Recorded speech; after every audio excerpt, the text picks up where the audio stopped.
નમસ્કાર વિદ્યાર્થી મિત્રો, કેમ છો? મજામાં? સ્વાગત છે તમારું તમારી પોતાની યુટ્યુબ ચેનલની અંદર.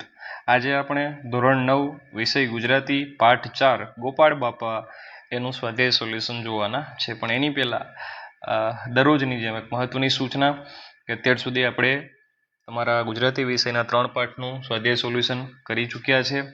અન્ય વિષયોના પણ સ્વાધ્યાયના સોલ્યુશન્સ આપણે કરી રહ્યા છીએ અને એની પીડીએફ અને આમની પણ પીડીએફ ડિસ્ક્રિપ્શન બોક્સની અંદર લિંકમાં તમને મળી જવાની છે. ત્યાંથી ડાઉનલોડ કરી શકો છો અને અમારી સાથે વોટ્સએપ ગ્રુપની અંદર જોડાવા માટેની લિંક પણ ત્યાં ડિસ્ક્રિપ્શન બોક્સમાં છે, તો તમે જોડાઈ શકો છો. ચાલો, સ્વાધ્યાય ખૂબ નાનું છે, જેમ હોય જ છે રેગ્યુલર. ફટાફટ આપણે સ્વાધ્યાયનું સોલ્યુશન કરી અને આગળ વધીએ. ગોપાળ બાપા સ્વાધ્યાય છે. પ્રશ્ન નંબર 1 છે, નીચેના પ્રશ્નના ઉત્તર માટે આપેલા વિકલ્પોમાંથી સાચો ઉત્તર શોધી તેના ક્રમ અથવા તો અક્ષરના પ્રશ્ન સામે તમારે બોક્સમાં લખવાનું છે ABCD. તો ચાલો, પ્રશ્ન નંબર 1 છે, આ તમારી પડખેના તમારી પાસેના દીપડા ન રંજાડે તોય ઘણું છે. આ વાક્ય કોણ બોલે છે? ઓહો, આ વાક્ય કોણ બોલે છે? તો આ આપણે ગોપાળદાસ બોલે છે. આગળ વધીએ.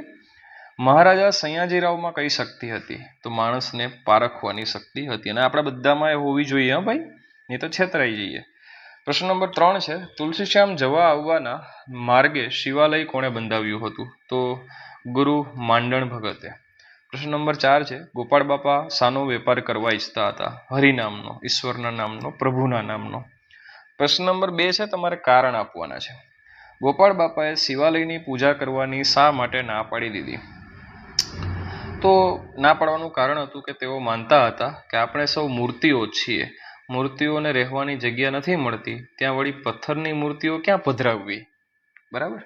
બીજો પ્રશ્ન છે, ગોપાળ બાપા સિંગોડા નદીના કોતરો ખરીદવા ઈચ્છતા હતા, કારણ કે? તો જવાબ આવશે એમાં, ગોપાળ બાપા સિંગોડા નદીના કોતરોની જમીન ખરીદવા ઈચ્છતા હતા કારણ કે કોતરોનું તળ છે, તળિયું છે, એ સાચું છે. તેના અંદરના ગાળામાં પાણીના ધરા ભરેલા હશે અથવા હોય છે. ગમે ત્યાં 8 હાથ સુધી ખોદતા પાણી નીકળે છે. જમીન વિશેષ પ્રકારની છે. બરાબર. સિંગોડાના મારને કોઈ પણ રીતે રોકીએ તો આ કોતરોમાં બનારસી લંગડો પાકે, કેરી છે, અને ગરીબોના અમરફળ જેવા બોર ઢગલે ઢગલા ઉતરે તેમ છે, એટલા માટે. પ્રશ્ન નંબર 3 છે, નીચેના પ્રશ્નનો 7-8 લીટીમાં તમારે ઉત્તર લખવાનો છે. પ્રશ્ન ક્રમાંક 1 છે, પાઠને આધારે સયાજીરાવ ગાયકવાડ વિશે 7-8 વાક્ય લખો. થઈ ગયું? આગળ વધીએ.